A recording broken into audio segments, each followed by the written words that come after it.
Hi everyone, and welcome to Astrophotography question time. Woo! Yeah! Yes, let's go. Listen to the audience, they're going mad. Oh, listen to them going mad. No, okay, it's just our... Yeah, thank you, Nika, okay. Helena, very poor, very poor. Okay, we have an amazing crew of experts joining us today. We have Nico Carver from Nebula Photos. Hello, Nico. Hello, Rory. Thanks for having me. It's really my pleasure to be here. It's an absolute honour to have you here, sir. And we have never spoken before, have we? This is the first time. That's true. We're doing it live. So I hope... In front of a big audience, yeah. Yeah, let's hope we get on, huh? This could be very awkward Right. otherwise. And do you want to tell us, like, a little, like in a couple of sentences, about yourself for those who don't know you? Sure. I'm a librarian who went to Iceland maybe in, I think it was 2014, and saw the Aurora Borealis. And ever since seeing that and getting to photograph it, I've been hooked on nighttime photography and started a YouTube channel to share what I'm finding out about it. Awesome. Thank you, Nico. Very glad to have you here. Next up in our stellar lineup of stellar astrostars, we have Helena from Helena's Astrophotography. Woo! Yeah! Woo, yeah! Thank you so much for having me on, Rory. It's amazing to be here. We didn't get enough of a woo, yeah, from from Chuck and Damien. Let's try again. We have Helena from Helena's Astrophotography. Woo! Woo! Yeah. Okay, good. We're getting somewhere. Nice. So, I mean, we've chatted with you quite a bit. Do you want to tell the audience a little bit about yourself? For those who may not know you. I'm Helena. I'm a 16-year-old deep sky astrophotographer from Scotland, and I document my astrophotography on YouTube. And the love for it really started when I did a primary school project on space when I was 7, and I realised that there was a possibility that there could be aliens out in the universe, and obviously I wanted to photograph them. Okay. So here we are. Good. And you've been successful, I take it. You've got the aliens, huh? It's been really good. Yeah, totally. You totally The got them. community is absolutely amazing. I'm really lucky to be in the position I'm in. Okay.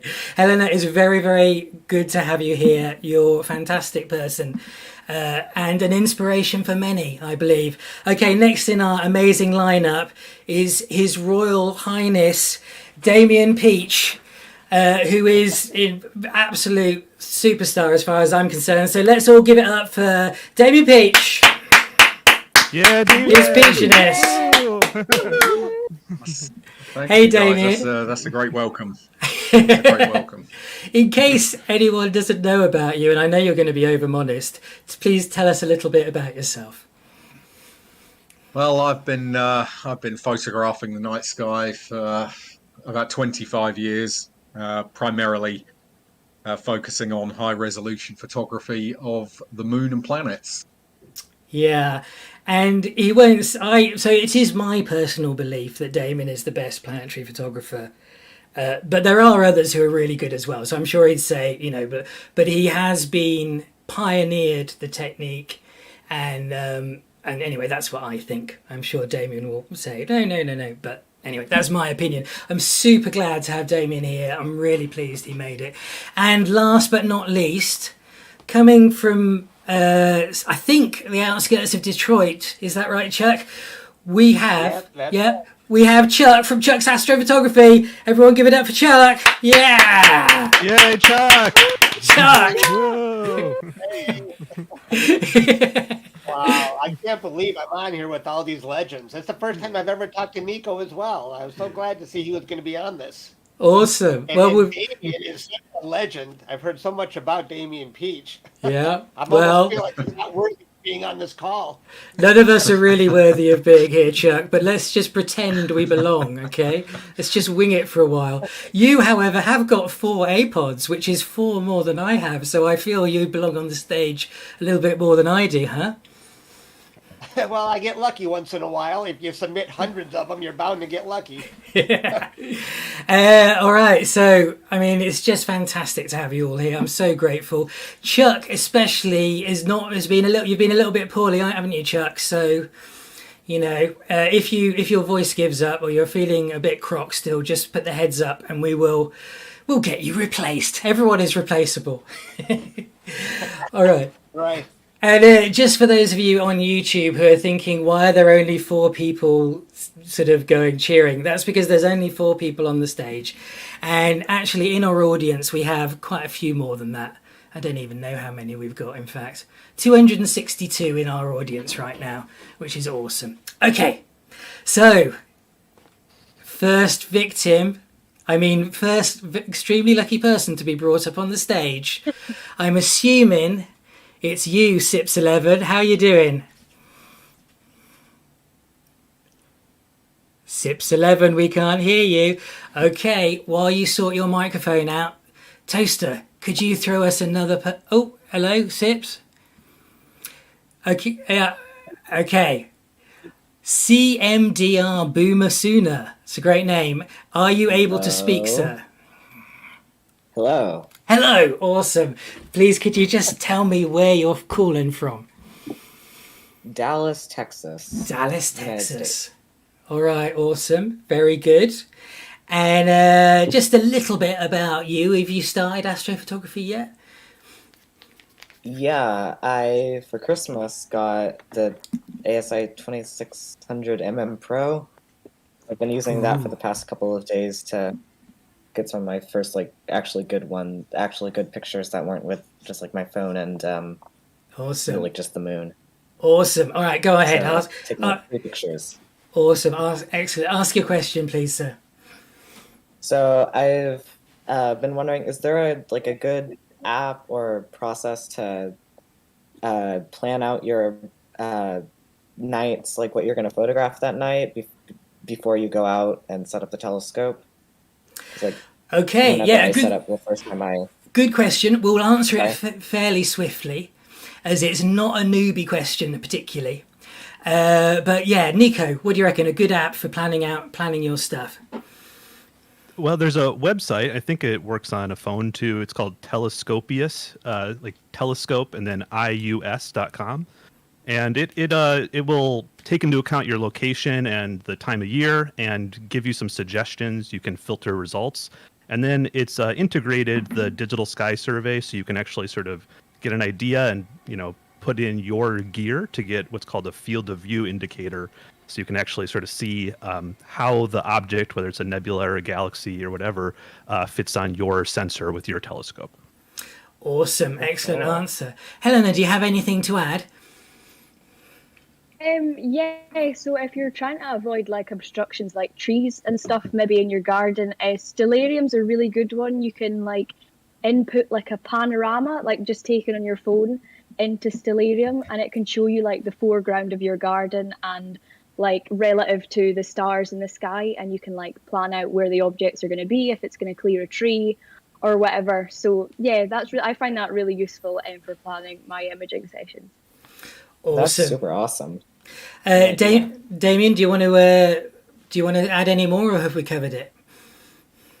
I think it's kind of largely been covered. For planetary observing in particular, one program that you'd probably want to consider downloading, which is freely available online, is a piece of software called WinDuPos, and that allows you to plan planetary observations really nicely, as it shows all kinds of different details. Oh, awesome. So it will tell me when the red spot's facing me and stuff like that, yeah? Yeah, that's right, yeah. Oh, cool. Okay. And Chuck, any more to add? Well, I'm a big Stellarium user. I think it's so simple to use. I love it. It's really the only software. And Sky Live, if you want exact coordinates. It's awesome. A website called Sky Live. Yeah. Awesome. Thanks, guys. Does that answer your question, Boomer Sooner? Yeah. Excellent. Awesome. Thank you. I thought it was a slightly particular question, but actually it was a really good one. So thank you very much for that. Okay, Life by a Knife. Life by a Knife. Thank you for joining us. Can you speak?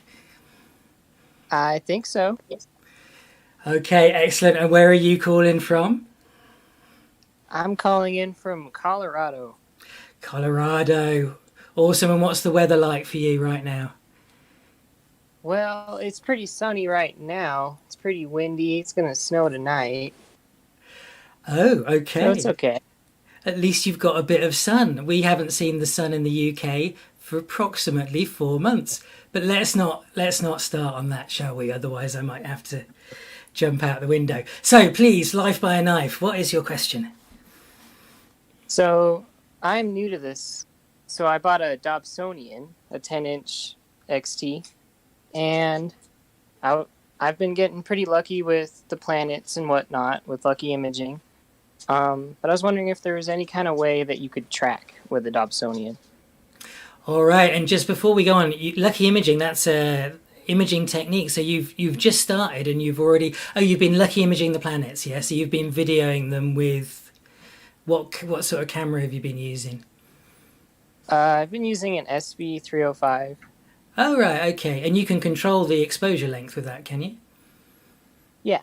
Okay, awesome. Helena, what do you reckon? Can you, because you've got a Dob, haven't you? I do, and I'll be honest, I've only ever used it on its mount that it's come with. I've never used a tracking mount. Two things that I know of, though, you can buy Dobsonians with tracking mounts. And the second thing, as well, you can also dismount your Dobsonian tube from its mount, the stock mount that's not the tracking mount that you get with it. And you can buy some tube rings that fit around it and place it on, say, the EQ6R for tracking. But I'll be honest, I really haven't done a lot of that, so I'm probably not the best person to ask. Thanks, Helena. Yeah. Damien, I was looking at mounts. Yeah, Damien. I think let's ask Damien, because I know he had some. If I remember, Damien, you had some friends who used Dobs on something, didn't you, to image the planets with? When it comes to using a Dobsonian manually, so if the Dobsonian isn't driven, it's always going to be a struggle. And as someone previously just said, the only real way to get that telescope onto some kind of tracking mount is to remount it on an equatorial mount. Otherwise, you'd probably be better off actually just getting a Dobsonian that has tracking inbuilt into it. It would just save a big headache.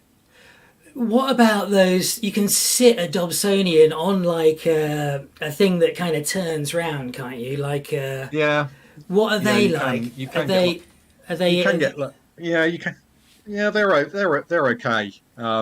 Generally, when it comes to kind of planetary type imaging, Dobsonians, I would say with any kind of planetary imaging, really, the telescope has to be driven. Otherwise, you're just going to be struggling to keep the object within the field of view all the time, because you're having to operate at quite high focal lengths, which means the object's going to drift out of the field very quickly if the telescope isn't driven.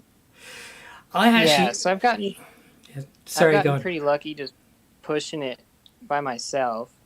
I was wondering if galaxies and whatnot would be a little bit easier. No, I don't think so. I think planets and the moon would be easier than deep sky objects. But if you want to try some deep sky objects manually tracking, I would try the trapezium in Orion. It's very bright, and the Ring Nebula. Oh, cool. Thank you. Your camera, by the way, has a very low read noise, so you can get away with extremely short exposures. So maybe something very, very bright, like the Orion Nebula, might work for you. Chuck, do you have anything to add? Was that me you're asking? Yeah. Well, I was going to say with Dobsonian, isn't that more like an alt-as mount, where if you wanted to do a galaxy, you'd need to keep the exposure very short, or you get field rotation. Is that right? Or it's not so much. Yeah, I mean, it's you're right, field rotation, but also the whole planet's blooming moving, isn't it? So you've got to be 10-inch newt. 10-inch newt. You're going to have to be just such a short exposure. So I've had a little luck with the Ring Nebula with a manual 10-inch Dob, but I was using a DSLR, so it's a much bigger sensor. I think the tricky part is going to be with your SV305. It's a much smaller sensor. Oh, So maybe yeah, of just course. keeping it Sorry. on there might be hard, but Apologies, I was getting confused with the type of camera you had. I was remembering the last chap, but yeah, you're right. An SV305 is never. It's yeah. Sorry, Life by a Knife. I think you're gonna really struggle. Yeah, figured as much. Well, Yeah. thank you guys. Okay, thanks, Nico, for correcting me on that one. All right, thank you, mate. And next up, Nephew of Shrek. Hi, Nephew of Shrek. And next up, because Nephew of Shrek has not managed to get his mic working or her mic working. No, it must be him because it's a nephew. We're going to go to Neptune. Neptune, is your microphone working? Earth cooling I hope so. Neptune. Hello. How you doing? Hello. I'm alright, how are you? Good, thank you. Now, it is traditional for the third person on Astrophotography Question Time, the third questionnaire in the Christmas edition, to sing a Christmas carol. So which Christmas please no. carol? You sure? You want to forgo the honour of singing a Christmas carol? Okay. Yes, please, if I can. It's all right. Chuck, I'm sure, is going to do something later for us, which will make up for it. So I'm guessing you're from the UK, is that right? Yep. And yeah, go ahead. Ask your question. Okay, so I have a 8-inch Dobsonian telescope. The same model that Helena has, I think, but I think she has a 10-inch one. Yep. And it's good for planets. I've gotten some really good pictures. Funnily enough, none of Neptune, despite my name. But I'm wanting to do more deep space stuff with it. And as you were talking about with the previous person, it's nearly impossible with a Dobsonian. So would it be a good idea to sell the Dobsonian and buy a GoTo telescope? And the budget for that would be about £350. So is it worth it at that price? what camera do Okay. you have? Do you have any lenses? Yeah, I have a DSLR, but for the planets I use a one. It's called, I can't remember the brand. Actually, What- it's similar to the 305 or whatever the last guy Okay. had. It's What a similar kind of- sort of camera to that. What's your DSLR? Because that would be much better for what we're thinking about now. What kind of camera is It's it? the Canon 1200D. Okay, cool. Okay, yeah. Okay, Nico, do you want to go ahead with this one? So if you're interested in like wide field astrophotography, like, getting the Orion constellation and seeing the Horsehead and the Flame and the Orion all in context with the constellation, you could sell your Dobsonian and get a small star tracker and then put your Canon DSLR with a wide angle lens on that. And then from there's a good upgrade path of just getting a telephoto lens, and then you're more zoomed in, and you still can use that on the star tracker. Excellent. I have looked at that option as well, but it's difficult to find any for sale anywhere. Well, you can buy one new for $250, can't you? Or $200. Helena, what do you reckon? There's a really good website. I don't know whether you've heard of it, but it's Astro UK Buy and Sell. And I'm on it quite a lot. And recently, I have actually seen quite a few star adventures on there. So you might want to have a go. But when I had my 10-inch Dob, I totally agree with you. It was so difficult. I think the first thing I photographed with it was Orion, and it just streaked across completely. And that was obviously partly to do with it moving, but also partly to do with it just not being very sturdy and there being no tracking with it. So you'd have to be taking like insanely short exposures to be able to get anything. So I totally agree with Nico on this one. I think a star tracker is your next step. Okay, thank you. Damien, how about you, sir? Yeah, I'd say what Nico's comment was. I'd agree with. It's by far the most realistic option given the kind of budget. That would definitely be the way to go. Hey, Chuck. Yeah, I Your wouldn't have thoughts? much to add. Everybody answered that pretty good.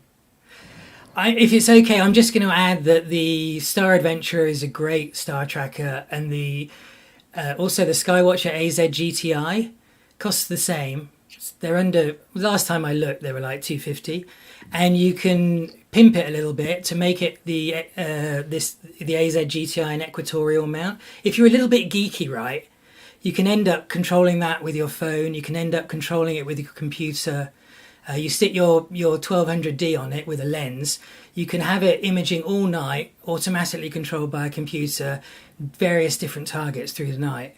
So if you're a bit geeky, get the it's called the AZ GTI, I think, by Skywatcher. It's the same price. You have to learn how to polar align without a polar scope, unfortunately. But anyway, that's my thought on that one. Have we answered your question, you. Neptune? Yes, you have. Thank you to all of you. Cheers, buddy. Thank you. Awesome. Okay, who's next? It looks like it is Ali Reza. Ali Reza, are you there? Yes. Excellent. How are you guys? We're okay, thank you. Whereabouts are you calling from? In Amsterdam, Netherlands. Amsterdam, Netherlands. Excellent. And please go ahead, ask your question. Well, I started my astrophotography in this year, mid of summer, and I just started with the Nico website, Nico, and I got a tripod and a camera. Just started with that, and then now I bought a Star Adventure. So my lens is 50mm on the ASPS camera, which makes it to 75mm size. Yeah. So now the question is, what kind of deep sky object targets I can get with this 50mm lens? Because I wanted to be big enough to be shown on the screen, you know? Alrighty. Because some of them are very small. Yep. Okay. Great question. Okay. Well, let's kick off with Chuck on this one. Chuck, any thoughts? 50mm. I'm sorry, but I had a hard time hearing that one. Oh, okay. So Alriza has basically he's got a 50mm lens and a star tracker and an APC-sized camera, I believe, and he wants to know what targets he can take with it. While you have a think about that, I'll go to Nico. Nico, what do you reckon? So at 50mm, you're really talking about sort of constellations, even on a crop sensor. So the best winter constellations. Are you in the northern hemisphere? Yes. Okay. Best winter constellations in the northern hemisphere are, of course, Orion. That's where everyone's going to start. And with a Star Adventurer, if you can track for 60 seconds, 90 seconds, you can pick up the whole Barnard's Loop, which is a giant emission nebula. It stretches across almost the whole constellation. So Orion is definitely number one. After that, a little bit more challenging, go to Taurus. And in Taurus, you have the Taurus Molecular Cloud, which is this giant dusty object that stretches from the Pleiades to the California Nebula. So that's another giant one I would go after with a 50mm lens. And awesome. Thanks, Nico. Very good answer there. Helena, do you have any more suggestions? At 50mm, you can probably get a really nice close-up in the summer of the Milky Way core. I'm in no way experienced at doing Milky Way photography, but I've seen some really nice results at 50mm of the Milky Way core, and you can get like Lagoon and Trifid and Eagle and the Omega Nebula in there as well. So I definitely look towards the Milky Way in the summer, and definitely in the winter as well. The winter Milky Way, as Nico was mentioning, with Orion is absolutely stunning. Awesome, thanks, Helena. Damien, have any thoughts on this? Yeah, I generally agree with what's been said so far. You're talking really about kind of general night sky astrophotography, so the constellations, the brighter areas of the Milky Way, like you say, the central region in Sagittarius and Scorpius, and of course also you can photograph the area around Cygnus and Aquila, which is also a rich area of the Milky Way. Any of those areas would produce nice images with the setup that's been mentioned. Awesome. And Chuck, do you have anything to add to what's gone already? Yeah. I don't have anything that wide, but I've always wanted to capture the heart and soul. I know that would be easy to get in with that wide a field, but I don't know if it would be too small or or not. Yeah. Good answers, Art and folks. soul. Does that, Ali Reza, has that helped? Yes, thank you guys. Thank you very much. It's a pleasure. It's a shame you're not in the southern hemisphere. I bet there's a whole bunch of things you could get actually down there as well. Anyway, we're not. So thank you, sir. Well, let's move on to our next contestant, EO Thorne. How are you doing? Hi, I'm doing well. You? Yeah, I'm good, thank you. Wow, it sounds like you've got some kind of cyber army with you. Is everything all right? Oh, that wasn't me. Oh, really? That's one of our Yeah, that sounds like somebody's cell phone. Sorry about that. one of our experts might actually be some kind of robot. I think that's what we've discovered. It's Chuck. I think it was Chuck because he said he was ill and now he's got his doppelganger robot in. Sorry about that. I just muted it. Yeah, turn your robot off, Chuck. Is that the one that does all your videos as well? Is that why you've got all the APODs? I wish. Yeah, I wish I had an instant APOD maker. That would be nice. Okay, sorry. Apologies, EO. Do you want to ask your question? All right. No worries. So my question is more mechanical because I'm really short and I have one of those Celestron Skywatchers which are really heavy. And I was wondering, is there some tip or trick to have it almost all the way set up to be able to just put it up and then go skywatching, or do I have to do it all manually for the whole thing? Because at this point, I'm exhausted by the time that I end up setting up the telescope, and I'm wondering if there's any tricks to go ahead and Great have question. the mount already ready. Great question. I just want to ask a couple of things. Can I ask a follow up? Oh, Yeah. sorry. Go ahead. What are you doing? What kind of telescope is it, and are you doing astrophotography with it? I'm not yet to the point with doing astrophotography, even though I have all the stuff. Basically. So you do about polar aligning and stuff like that. Yeah, even with that, I mean, I've learned a few things already, but currently I'm just looking at the moon. Okay. So. And what's the scope? You said Skywatcher. There's a lot of different Skywatcher scopes. Yeah. Has it got a mirror in it? Has it got a mirror in it? Yeah. And how big is it? Is it like as big as you or as long as your arm? As long as me, basically. All right, 5 foot. So you've got a big Newtonian, I guess. Quite a big Newtonian. Yeah. Like 8 inch or maybe even 10 inch. All right, let's start from the back this time. Chuck, what do you reckon? Are there any tricks? Well, yeah, when I first started, I used to take apart my system every night and put it out there, but I finally figured out, I thought about getting a pier, but then I found these dolly wheels on Amazon, and I put my whole setup on dolly wheels, and I just leave it all put together and just roll it in and out of my garage. It's probably the most questions I get. Where do you get those wheels from? And how do you know where to park it, Chuck? Surely you have to polar align it and everything like that again. Yeah, well, I have a pretty good idea since it was already polar aligned. I can point it in the right direction, but I still have to go through Polemaster every night unless I leave it outside. Awesome. So, okay. That's but great. Rolling it out on dolly really saved me a lot of time. And that's awesome. You need a garage and a sort of track, I guess. Yeah. Cool though. Would help. That's good. Yeah. Damien, how about you? Any thoughts on this? In terms of setting up, it's just trying to break all of the equipment down into manageable parts to make it easier. I mean, what Chuck mentioned there about like having the setup perhaps stored in a garage and being able to roll it out on wheels is a really good idea. And I know quite a lot of people that actually operate their telescopes in that way.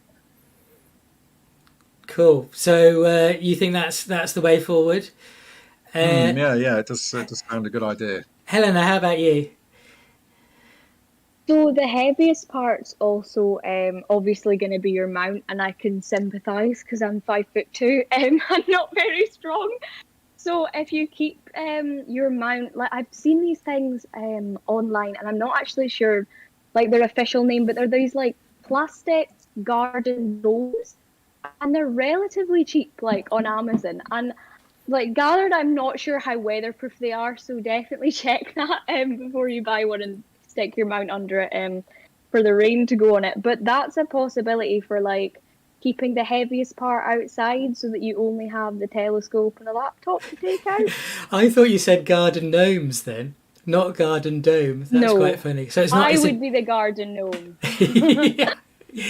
So it's kind of like a sort of tent. Actually, it's a bit like what I do. I leave my mount out, and I've got an upturned dustbin that I put Yeah. over my mount, so that because I think it's actually meant for like. I think it's actually meant for like plants. I'm not too sure, but I have seen a few people use them online, and they seem like really effective. And I just think if you're keeping your heaviest bit out, then it like that's half the battle. Really, like the mount's ridiculous. Awesome, thanks, Helena. Nico, any thoughts? Yeah, sort of following up with Helena. If you have a safe place to keep your mount out, there are astronomy vendors that make like really good tarps that you wrap your whole mount in, and they're supposed to be weatherproof. The only danger there, I think, is the humidity inside the tarp, and so people have solutions for that. They put these sort of like anti humidity things inside the tarp with the mount.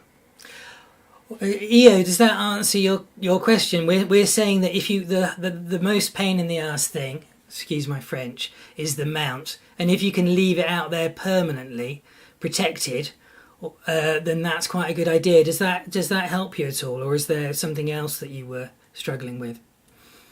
No, that does. Thank you very much. Hey, can I ask Nico a question? Because sometimes I put a tarp over my setup, but what's the problem with humidity? I haven't heard about this before. I mean, just things getting sort of damaged from the moisture getting trapped in there, I guess. Wow, okay. So I know there's some kind of thing that's like battery powered that you put inside there. I'd have to look it up, but it keeps it a little drier inside. Okay. Because sometimes I've gone days with the tarp on mine. I just left it outside. Yeah. Yeah, Cool. I'm in that category as well, Chuck, I have to say. Right. All right, Io, thank you so much. Great question. I'm not sure who was next. Was it Stefan or D Mark? Stefan, I know you, so I'm going to go to D Mark first. D Mark, how you doing, sir? Can you talk? Hello. Hello, I'm doing fine. Can you guys hear me? Yes, just you're a little bit quiet. If you could move slightly closer to your mic, that would be great. Please tell us where you're from and yeah, I think that's better. Tell us where you're from and go ahead, ask your question. Okay, hey guys, I'm from Slovenia. It's in Central Europe.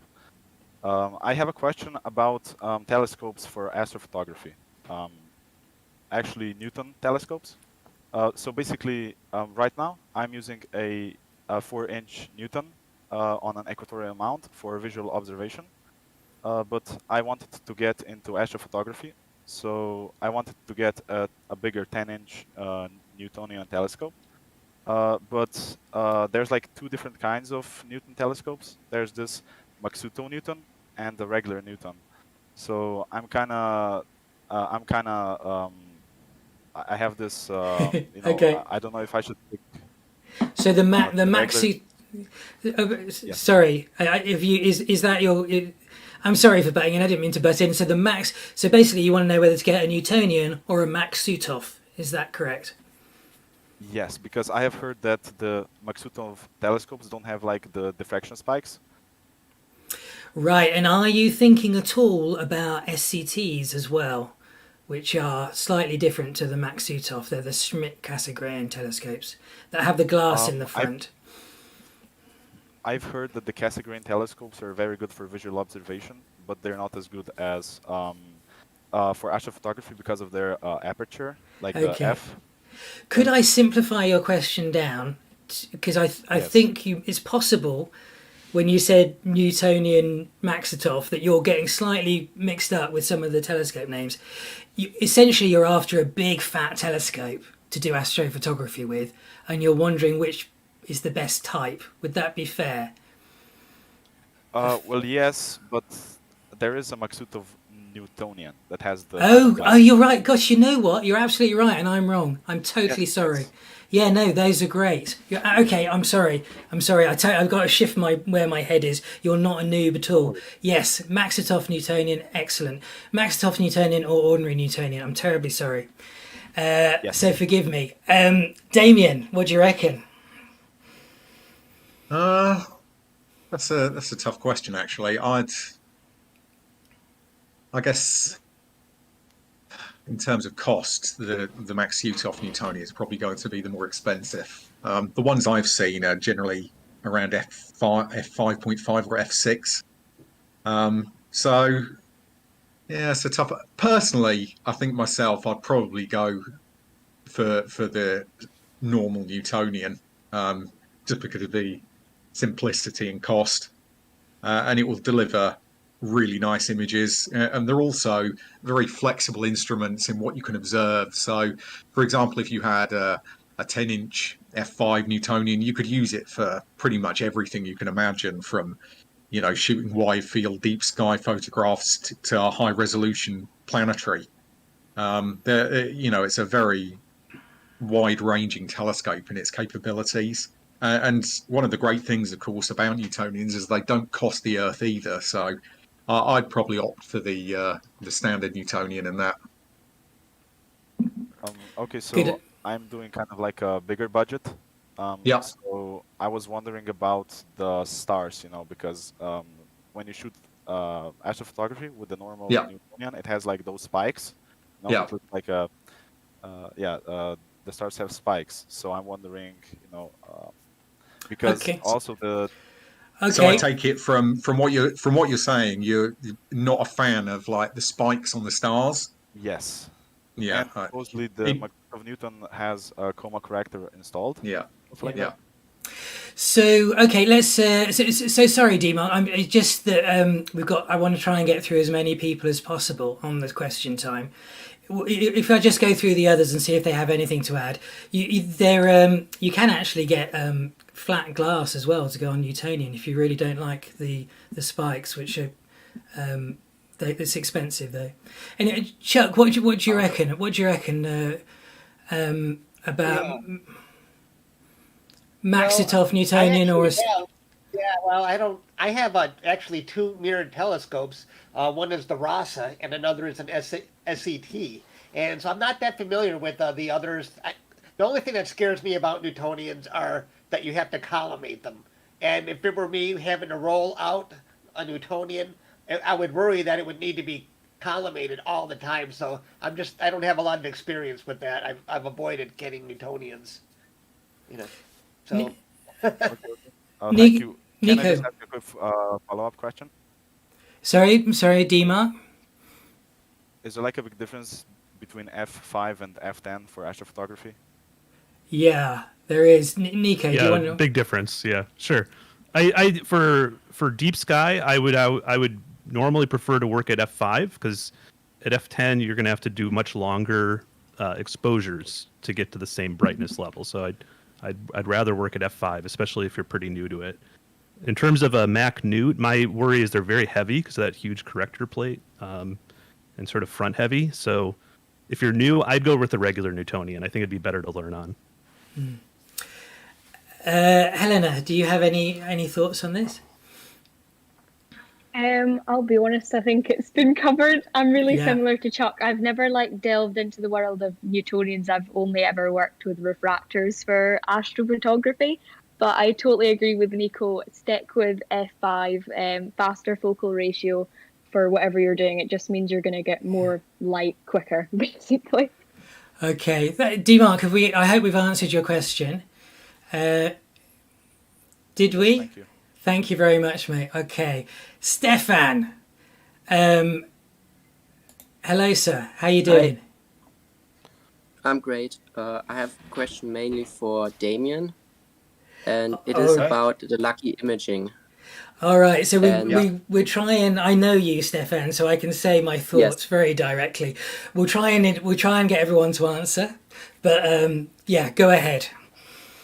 All right. So basically, in the server we have a group which is called the Big Amateur Telescope, and we were. It started off that we decided to do lucky imaging, but instead of doing it on planets, we decided to do it on galaxies or nebulas.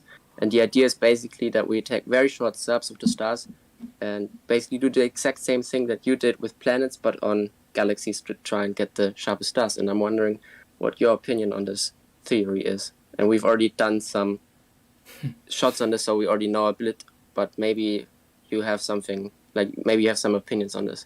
That's basically the main question. Good question.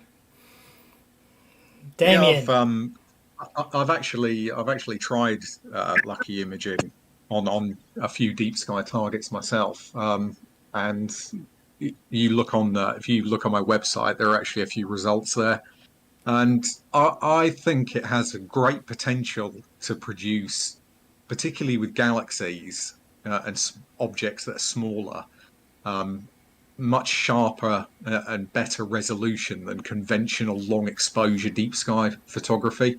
Some of the results I'd seen, particularly on planetary nebulae and some smaller galaxies, were really impressive. So it's definitely a technique that shows a great deal of promise. Yeah, I mean, I think so as well. Nico, what do you reckon? Have you done any deep space lucky imaging? I haven't done any, but one day I was on the AutoStacker site and I saw the guy who developed AutoStacker does a lot of it, and he was making amazing pictures. So I want to try it sometime. We've been working on it on the bat, haven't we, Stefan? Helena, have you ever tried deep space lucky imaging? I haven't, I'm sad to say, but I would like to try it and definitely do a video on it and like compare lucky imaging to longer exposure times to see if there's actually a difference in the photograph.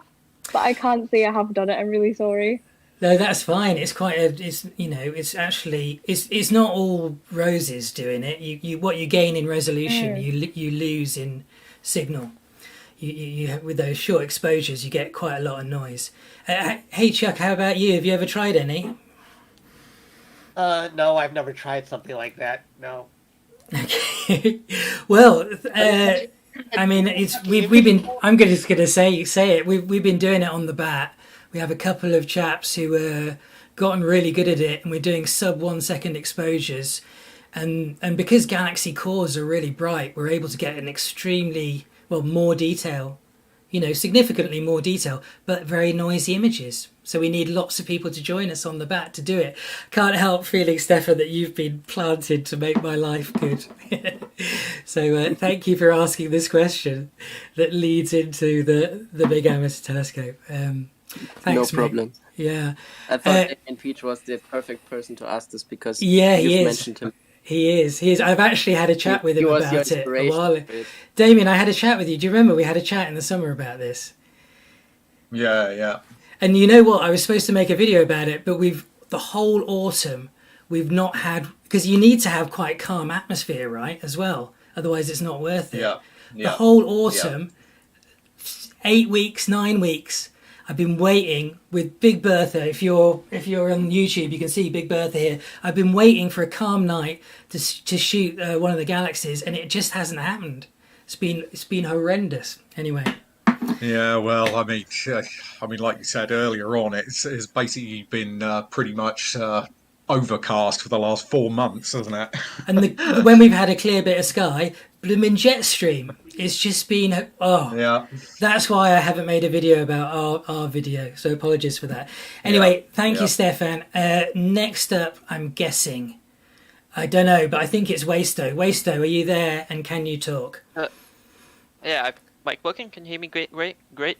Yes, we can hear you very great. Thank you. Go ahead, sir. Right, ask your question. All right. So I have a question. What happens to the telescope when you leave it out on a cold night? Like unprotected, just drag it out and put it in the spot and watch the sky with it. And what happens to the telescope? Like, will the gears freeze up and get stuck? Or will the mirror shrink? Or what will happen to the mirror? And if I have a GoTo system on the telescope, how will the computer react to the cold? Will it affect its performance? Ooh, lot of things going on. So basically, where do you live? I'm guessing you live somewhere that might get a bit cold. Yes. I live in Slovakia, Okay. close to Bratislava. Okay. It tends to get cold here. Yeah, you're in quite a big land mass around you, isn't there? So the winter gets seriously cold, I imagine. Helena, what kind of stuff happens to your telescope when it gets cold? Yeah, so here when it gets below freezing, I tend to leave my equipment out all night when I get a clear sky, and when I come out in the morning to see it, it'll be all dewed up around. I keep dew strips around my telescope.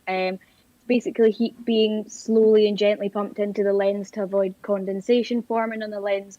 So that's the heat protection I use to prevent dew. But like my whole kit is just soaked in dew, and especially around this time of year.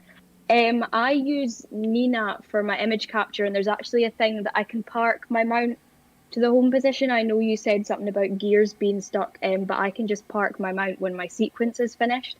So there's no like risk of the camera hitting the tripod legs or anything scary like that. Cool, awesome. And Chuck, how about you? What do you do?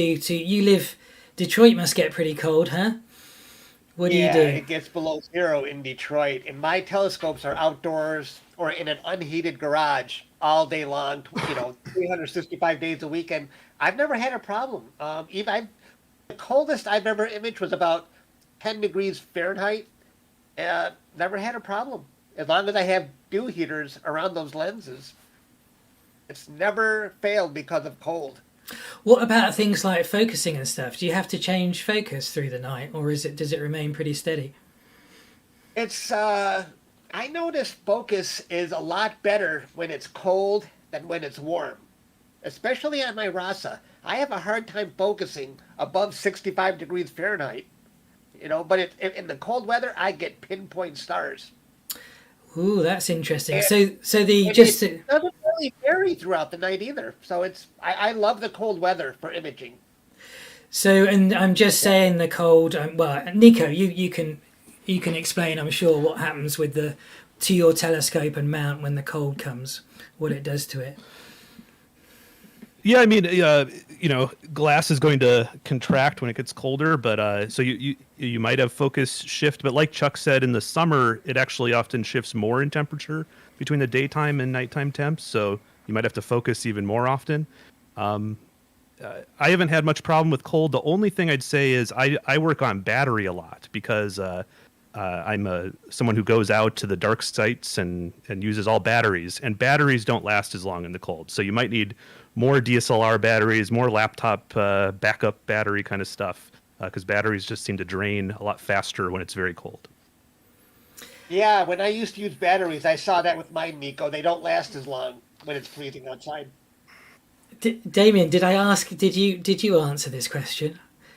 But I think it's been largely covered. For most of my observing career, I've always had my telescopes permanently left outside in frequently freezing cold conditions, and it's never really been a problem.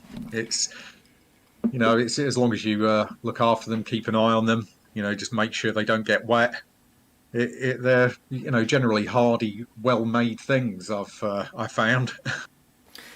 Awesome. Wasto, has that answered your question? Go on. Yes. Spit it out. You're not. Is there one particular thing you're worried about? The gears on your mount, is it? Yeah. That's probably the one. Like, can they get stuck? Like, will some? What kind of temperatures do you go down to where you are? It can go to -3 here, but it usually sits around from 10 Celsius to -3. Don't worry about it. I'm in colder all the time. I've never had an issue with gears or anything like that, so I wouldn't worry about it. Thanks, Wasto. Thanks for your question. And next up is Balboo. Hello, sir. Hello. Hi. Whereabouts are you calling from? I'm from Belgium. Belgium. Hello, sir. Yes. And yeah, go ahead. Please ask your question. Yeah. So I had a long time struggling with that, but is there a quick way or easy way to find Uranus or Neptune through my telescope with a small FOV camera? Ah, okay. I'm going to throw that straight to Damien. I would say when it comes to finding those planets, Uranus and Neptune, one thing that's really important is to have a good finder chart for where they're located. Mm-hmm. And unfortunately, at the moment, both planets are in fairly obscure regions of the sky, which can make finding them a little bit time consuming. So my advice is either a good piece of planetarium software that shows the general area, and then it will allow you to star hop to the object that you're looking for. And I should say, when you finally do find them, particularly Uranus, you will immediately see that it's non-stellar in appearance. Neptune is a little bit more tricky because it's fainter and smaller. But again, it's a case of having a good piece of planetarium software or a decent finder chart to allow you to star hop to them. And don't be worried if it takes 15, 20 minutes to find them. Sometimes it can be a bit time consuming. Okay, cool. I see. I just throw it out to the other guys and girls. Do you have any particular? Does anyone have anything else to add? I just captured Uranus. If you have a tracking mount, Sky Live gave me the exact coordinates to help me put it dead center. The Sky Live website. Okay, so is it software? I didn't hear that. Is it a piece of software? Is it Is software on your computer? Chuck, yeah, sorry. Sky Live, I'm guessing, Chuck, tell me if I'm wrong. Sky Live is a website and it gives you the coordinates of Neptune. It will give you the coordinates for a free website, yeah. For right now, and you just plug it into your mount software, and because your mount is very well aligned, it pretty much gets it, does it? Yeah, okay. Right. For comets, planets, it'll give you the exact coordinates, yeah. I'm curious, actually, does anyone use plate solving to find these smaller planets, or is that a no-go? Yeah, that's what I did for Uranus. I plugged the coordinates into my plate solving and did it from there. So presumably you need a slightly wider field camera than you'd normally have for planetary to make that work, I guess.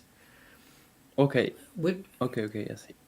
But yeah, so Damien, do you ever use plate solving to find those smaller planets? No, I've never done that. If I've had a telescope that hasn't been computerized, I've found them manually.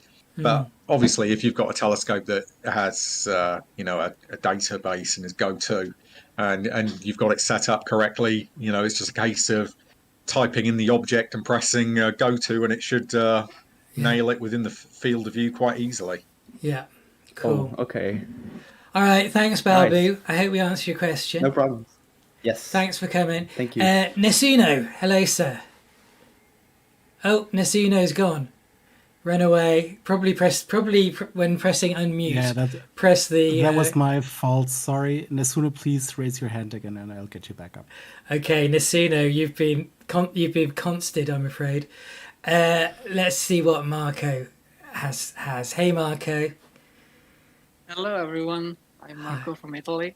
Hi, Marco. And I've got a question about exposure time in light polluted areas. Because when I'm taking photos, I just take I don't know, 60 seconds and see is it too bright, is it too dark? Just maybe go with that. But how do I choose the right one so that I don't overexpose? Okay, and before we jump in, could you just tell me what sort of light pollution problem do you have? Whereabouts are you in a city? Well, I live near Rome, so there's plenty of light from the city, and also the sky rotates towards Rome. So as the right, so you're north of Rome, I night guess. on. Yeah. Okay. Yes. All right.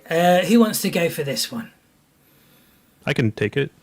Awesome. Generally, if you expose so that the light pollution itself is about a quarter of the way over from the left on the histogram, then you're going to be off what's called the noise floor of the camera. So if you have a DSLR, what you can do is just go into playback mode and press info or I button a couple times, and you should see a histogram. You're looking for that bump to be off the left edge, and if you get it at least to a quarter of the way over, that's good. You don't have to expose any further. And actually, if you do expose any further, you might start clipping the stars, meaning making them pure white, and so you wouldn't have the star color anymore. Awesome. Oh, that's a fantastic suggestion. Anyone else got anything to add from that to that? One thing that you can definitely do, because you'll notice obviously with light pollution and with like sodium street lights and everything, they'll just completely attack your image and wash it out when you take like a long exposure, say like 60 seconds or 120 seconds. You can use just like, I don't know what sort of camera you're using, but if it's like a DSLR, you can use like a clip-in light pollution filter, and it'll bring your levels down to something that looks like a bit closer to normality, and it'll completely cut out your light pollution. Yeah, good call. Yes, yeah. I have Primalucia Lab UOHC filter, but I mean it's 3 years old and the filters have gone a long way since then. So I might have to get an Optolong filter. Yeah, I was just about to say actually, I'd really recommend the Optolong L Pro. It's really fab, and dependent on like you can get it clip-in, I'm pretty sure, for a DSLR, and you can get it like a 2-inch screw-on just to attach directly to your telescope with an adapter as well. Yeah, I'm switching from Nikon. Oh, sorry, Biscuit. Well, the Biscuit was going to suggest also if you're in very light polluted, I think the L Extreme is even more aggressive in filtering the light pollution. But yes, yeah, yeah, 100%. Yeah. Anyone, Marco? Has that answered your question? Do we? Oh, before I ask that, Chuck, Damien, do you have anything more to add? Well, I think they already covered it pretty good, but my light pollution is historically awful. And what I've done in my RASA is just keeping my exposures very short and keeping your eye on the histogram, like Nico mentioned, because you can get overexposed really quickly if you do long exposures with a lot of light pollution. So yeah, I'm down to 15-second exposures when I'm doing broadband with my RASA. That's how bad my light pollution is. Awesome. But the thing is, it doesn't really matter that much if you keep your exposures very short, as long as you capture enough of them. You can still pick up a lot of detail. Yeah.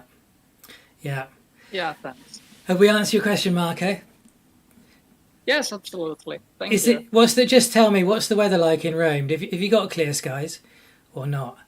Oh yeah, tonight is good sky, but I'm waiting for my Neo SI 533 MC Pro. Okay, to really make use of it. Okay, well at least you've got the clear skies. That's a good start. Oh, yeah. I'm bitter. I'm feeling bitter. Stuck under these millions of clouds. Hey, Nasuno, you're here. All right. Please go ahead and ask your question. Oh, and just before you do, sorry, Consti and Toaster, we've hit the hour now. So do you want to just not bring any more people up, because we're going to wind down the first hour, and this is going to be the end of YouTube, but it will carry on for those who wish to carry on here on the server. So yeah, go ahead, Nasuno. Okay, so hi, I'm from Italy. Ooh. And I want to start one of the most basic question ever, so please don't beat me. I promise we won't. We're very, very grateful to have people asking basic questions, because most of the people watching haven't done astrophotography, so that's good.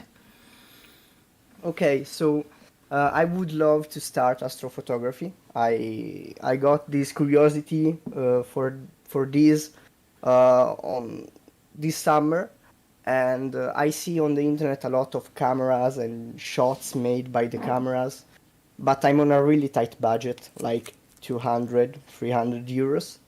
And I'm also just starting on astronomy. even if I had a natural curiosity for it since I was a child, like with books about stars, black holes, finding constellations on the sky. Yeah. My question is, what would you tell me to buy as a starting platform, like camera plus lens, and maybe a tripod, or I can do even without the tripod. Maybe I can start by learning simple photography. Awesome. And your budget is €300, is it? Yeah, pretty much that. Hey, Nico. Do you want to kick off on this one? Sure. I mean, yeah, I would buy used at that budget. So scour classified ads and eBay and things like that. And generally, Canon and Nikon DSLRs are very good for astrophotography because they're well supported. So down the road, if you want to buy a clip-in filter or something like that, they're available for those cameras often. So I'm a big proponent of the DSLR still. It's usually a little bit cheaper than a mirrorless, but gives you a nice big sensor and lots of lens choices. Awesome. And what kind of mount would you, or you think that's everything, isn't it? 300 quid. It's you're looking. Yeah, at you're probably just gonna get the tripod. camera, lens, and tripod. Yeah. Yeah. But you could do a lot with that. You can start shooting constellations and the bright DSOs and the moon and stuff like that. So. Awesome. Helena, Okay, how about? Oh, sorry. Well, I was just going to ask Helena, what do you reckon? €300. I'd start off, I'm not sure what you already have, but I'd start off by saying use what you already have. And if you currently have like a DSLR or a tripod, definitely start there. And if you don't, that's what I'd recommend you purchase. I started with a DSLR and like a nifty 50 lens, I'm pretty sure, and started shooting the constellations. What I would say is like some of Canon's like 800D cameras, like the 800D, 750D, 60D, like that kind of range, you can pick them up secondhand and Astro modified for quite a reasonable price.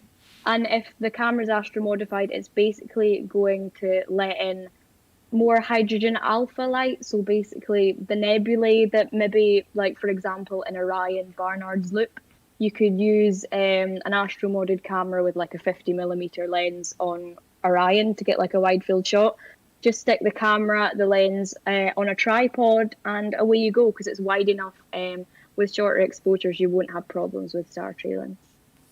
Do you have any equipment already, Nasuno? Pretty much nothing. Like Pretty much nothing. Really old lens, but from what I heard online, it's not a very good one, and so I would start from basics. And about the cameras that you told me, I found them, but the price, I don't know if it's because I'm in Italy and maybe the prices are different on the used market. But for what I saw today and yesterday, doing some researches, I found the I don't know if I can say the product names. Can I? You can, yeah. No one cares. Okay, so I found the Canon EOS 7D and the Nikon D7000. So, which one is the better? Does anyone know? I think whichever's newer. I think the Nikon is the newer one, between the 7D and the 7000D. So I would get the newer one because they usually have lower noise. There you go. Yes, Damien, do you have anything to add to this? I'd say, I mean, it's largely been covered really by everyone else in their comments. But it's definitely the way to go. Is a DSLR with a tripod. Chuck, how about you? Any other angles on this? No, I never put myself on a budget, so I don't have the experience that the others. Okay. So I'm good with their answers. I would just say, Nasuno, that I personally bought an old security camera and a very cheap Altaz mount. The results weren't great, but I was super happy to get little faint arms off galaxies and things, and I did learn a lot. But I'm sure you'd get a much more beautiful result using just very short exposures and that Nikon camera and a half decent lens. So yeah, I hope that answered your question, sir. Yeah, thanks a lot for this opportunity, and I'll keep you updated. Thank you very much. Thanks, Bird. And next up, I don't know who's next. Actually, we'll answer both your questions. Ollie, do you want to go next? Earth calling Ollie. Okay, let's try Seaford. Seaford, is your microphone working? Can you talk? No one's talking. Chuck's robot might have made a few noises then. Seaford. Can you guys hear me? Yes, hey. Hey, sorry. It's okay. You have to actually unmute yourself in the chat here. Yeah, we don't make it easy. That's part of it's part I know. Of the, I'm still trying to figure this out myself. We give you various challenges to get through before you even make it onto the stage. You have to be worthy, you see, to talk to our esteemed guests. So, absolutely, and I appreciate the opportunity, guys. Thank you very much. This is an honor for me. Yeah, hey, so Rory, please. I have to drop off. Thanks for inviting me. I gotta go, but thank you. Cheers, Chuck. Thank you very much for coming. We have gone past the hour, so absolutely. We are gonna, just for the rest of us experts, we're gonna, after this question, we're gonna take a break and it's gonna all change. So anyway, Chuck, thank you so much. Be on your way, sir, and I hope you feel better soon. I know you've been suffering from a cold. Seaford, do you want to ask your question? Yeah, no problem. So my name's Charlie. I live in southeast Pennsylvania in the United States. Right outside Philadelphia, which is super high pollution, light pollution. In a Bortle 8, probably teetering on a 9. Yeah. I recently I upgraded my scope from an f7 to an f5.5, and I'm struggling with exposure times, essentially. So I was shooting with my f7. I was shooting about 5-minute exposures. That was probably my sweet spot, using an Optolong L Extreme. And it doesn't seem to work for me with the new scope, the f5 scope. And I kind of wanted to get your opinion on light pollution and exposure times. And I know it's a very loaded question, and there's a lot to it. Kind of similar to one we had a little bit before, perhaps. Yeah, Marco kind of had a similar question. Yeah. So, Damien, should we just? I mean, go. Let's see what Damien thinks about this. Well, it's kind of, I guess, a lot of what I guess a lot of what was said was covered in that previous question with regards to light pollution. It's kind of hard to advise hard and fast figures because it really depends upon the kind of light pollution environment in which you're imaging from. But with regards to keeping an eye on the histogram using clip-in filters and light pollution filters, those kind of things are the things to keep in mind, and that will help you achieve better results under light polluted skies. Yeah. Helena, what do you reckon? Anything more to add, really? So I know that the L Extreme, it's quite a harsh filter in comparison to say the Optolong L Enhance. But I think in your case, I mean, I don't know if your subs are washed out or anything at 5 minutes, they might be. But I actually think you're better off with the L Extreme because it's going to cut out more light pollution. Out of interest, what are your subs looking like? Are they washed out or too dark, or what are you? Yeah, at 5 minutes, they are a little bit washed out. I got better results at a 2-minute exposure, believe it or not, which Okay. I didn't. I wasn't expecting the results, but. I mean, 2 minutes, 2.5 minutes is going to get you about the same number of photons, isn't it, at f5 as what you get at 5 minutes at f7. I was just going to say that I think maybe you should F2 minutes, I know it's like annoying because you've bought like obviously a faster scope and you're expecting it to capture like more quicker, but it will in the end and it will add up. And I think the F2 minutes is working for you. Even like try 3 because that's quite like a nice sweet spot. See how that works for you. But if 2 minutes is working, go with that and just like collect tons. Like primarily, I use 2 minute subs all the time because I'm too scared to go any higher. So yeah, see how that works out.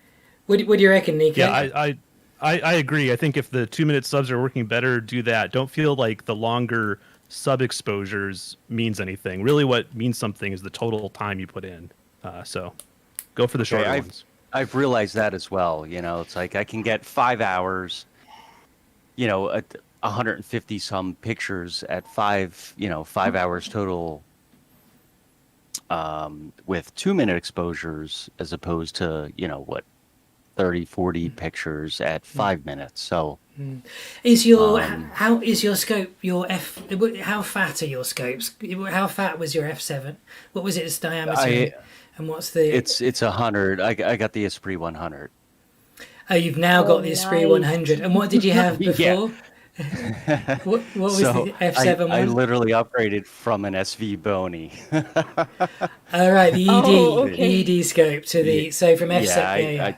And was that an 80 millimeter, the SV Bony? It was. Yeah, I went from an 80 SV Bony to a 100 Esprit. I literally jumped off a cliff. Yeah. But so you're sort of similar focal length, but you're just gathering twice as much light now per second. So that's awesome.